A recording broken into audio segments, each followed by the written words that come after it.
So I was thinking about the Tibetan Book of the Dead, the Bardo Todal. And the Bardo isn't just a transition from life to death. The Bardo is something we go through moment to moment, thoughts to thoughts, worries to worries. You can think of the one day as being a cycle of Bardo. All the transitions you go through in mind in the morning, all these little routines, expectations. I was calling them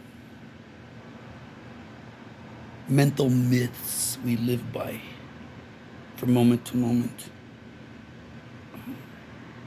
So I have a myth about myself and a myth about you, a myth about my wife, a myth about my dogs, a myth about my garden. And when the myth doesn't match up to the expectation, one finds disappointment. And when the myth exceeds the expectation, one finds themselves happy. These are all Bardo transitions. And in the Bardo, we're to look at everything as being illusory. So when happy things come,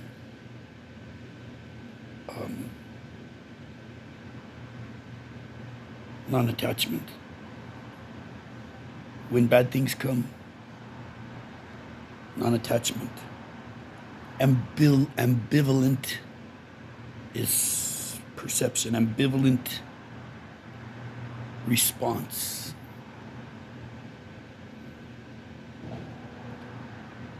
But we're all going through these Bardos. And what brings me to this is that, my nephew passed a while back. And my Uncle Steven, I guess, is in hospice.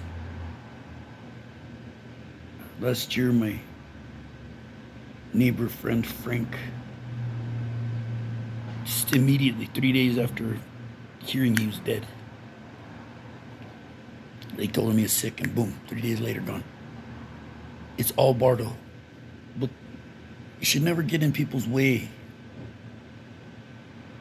I had a lot of people get in my way. My grandma got in my way. My religious brothers got in my way.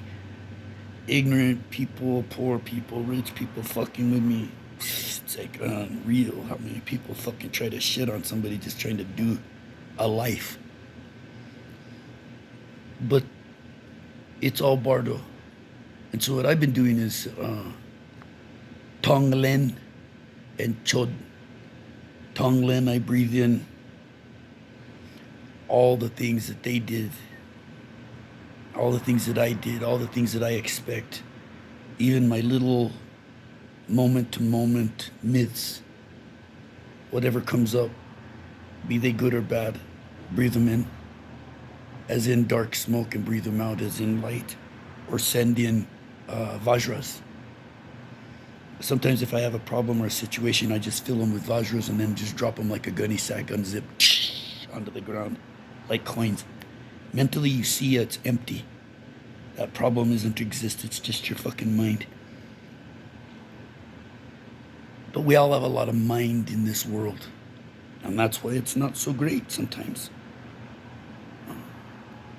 Overlapping expectations, overlapping myths. I gave a picture of a Buddha away, and the lady says, the owners, they're very Christian, so they got really mad at the Buddha drawing I did. And I said, it's interesting because Buddha and Jesus, same goal. Fix suffering. Get as happy as you can now. Try to remedy death.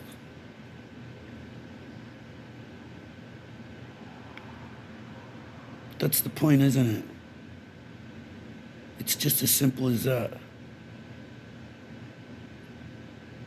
Your God and my God were sitting on a corner. My God said to your God, I'm going to set your house on fire. Your grandpa and my grandpa were sitting on a corner. My grandpa said to your grandpa, I'm gonna set your house on fire. Why? They hated me because I was a product of a bastard 32nd degree Mason who's more of a witch than a man. So they probably hate me for the witch. Sad. Fuck them. I read more. I knew who Kafka, Camus, and Hess were when I was a child. Couldn't tell them. Because they're all stupid. This is what they would have said to me if I'd have said, I want to read Kafka and Camus. They would have said, ain't you trying to be smart? You gotta be educated. Like as if they expected me to be stupid. And I cut myself off. You know, my grandma, she had told me when I was 10, you know, that I didn't win that award for painting. And I did. But the truth is, she was jealous. And that's fucking wrong. That's a rut. Like a dog staked out can run only a certain amount of ground. Or a horse, they wear it out. And it becomes a track. And even if you take the chain off, they'll still run that fucking track. Break your track, break your chain, get free. The Bardo comes again and again. Toast, man.